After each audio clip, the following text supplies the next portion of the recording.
고소를 당했는데 억울한 부분이 있어서 나도 상대방을 무고죄로 고소할 수 있는지 문의하시는 경우가 많습니다. 그러나 무고죄의 경우도 처벌이 되기 위해서는 범행에 대한 입증이 필요하기 때문에 내가 억울하다고 해서 무조건 상대방이 무고죄로 처벌되지는 않습니다. 그래서 오늘은 어떤 경우에 무고죄로 처벌이 되는지, 무고죄의 형량은 어떠한지 등을 설명하도록 하겠습니다. 무고죄가 성립되는 경우와 아닌 경우를 설명드리겠습니다. 무고죄는 타인으로 하여금 형사처분 또는 징계처분을 받게 할 목적으로 공무소에 허위사실을 신고하는 것인데요. 형사처분이나 징계처분을 심사하고 결정할 수 있는 권한이 있는 기관에 직접 한 경우뿐만이 아니라 이첩 등을 통해서 그러한 권한이 있는 기관에 도달하게 할 수 있는 경우여도 해당됩니다. 즉 대통령, 국세청장도 해당이 되는데요. 대통령은 수사기관을 통할한다는 측면에서, 국세청장은 조세 범칙 행위에 대한 고발권이 있어서 해당이 되는 것입니다.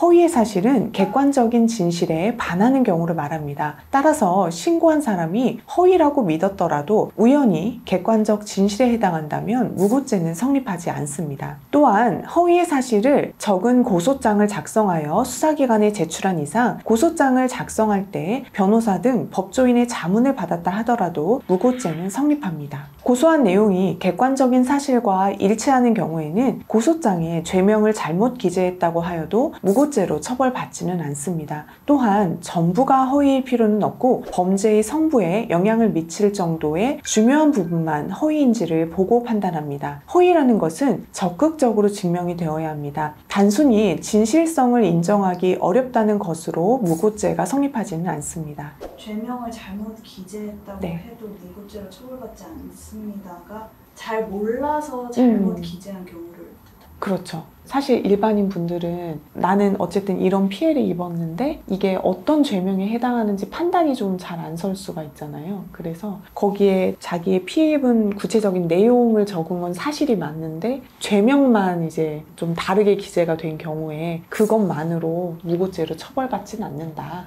신고는 구두든 서면이든 상관이 없습니다. 익명으로 해도 처벌을 받고 서류의 제목도 고소장이든 진정서이든 처벌을 하는 데는 아무런 영향이 없습니다. 무고죄의 형량에 대해서 말씀드리겠습니다. 무고죄는 형법에서 10년 이하의 징역 또는 1,500만 원 이하의 벌금에 처한다고 규정하고 있는데요. 이와 관련해서 양형위원회는 기본 형량을 징역 6월에서 2년으로 권고하고 있습니다. 다만 진지하게 반성하고 있고 피해자가 처벌을 불허하거나 공탁 등을 해서 실질적인 피해 회복이 있는 경우, 형사처벌 전력이 없는 경우에는 감경에서 징역 1년 이하를 선고하도록 권고하고 있습니다. 특히 성범죄 사건에서는 고소인의 진술이 유일한 증거가 되어 피고소인이 처벌되는 경우가 많기 때문에 무고임이 인정되는 경우 실형이 선고되는 등 엄하게 처벌되는 경향이 있습니다. 성범죄 허위 고소한 대상을 처벌할 수 없는지 문의를 많이 주시는데요. 앞에서도 말씀드렸지만 허위로 고소했다는 점이 증명되어야 합니다. 특히 허위로 고소를 당했는데 다행히 무혐의 처분을 받은 경우 상대방을 무고죄로 고소하고 싶어 하시는데요. 당연히 고소를 할 수는 있지만 무고죄의 경우도 증거가 있어야 처벌이 될 수 있습니다. 다른 목적으로 고소했다는 내용의 대화 내용 등 증거 자료가 필요한데요. 제가 예전에 했던 사건에서는 고소인이 지인에게 돈이 필요해서 합의금을 받아내려고 허위로 고소했다는 취지로 이야기를 했고 저희 측에서 지인에게 협조를 구하는 과정에서 다행히 지인이 이러한 정보를 제공해 주어서 의뢰인은 무혐의 처분을 받고 상대방은 무고죄로 처벌을 받았습니다. 이처럼 허위 고소라는 사실에 대해 고소인이 인식했다는 점에 대한 증거가 없다면 무고죄로 처벌하기가 쉽지 않아서 이 부분에 대해서는 변호사와의 상담을 통해 결정을 하시는 것이 좋을 것 같습니다.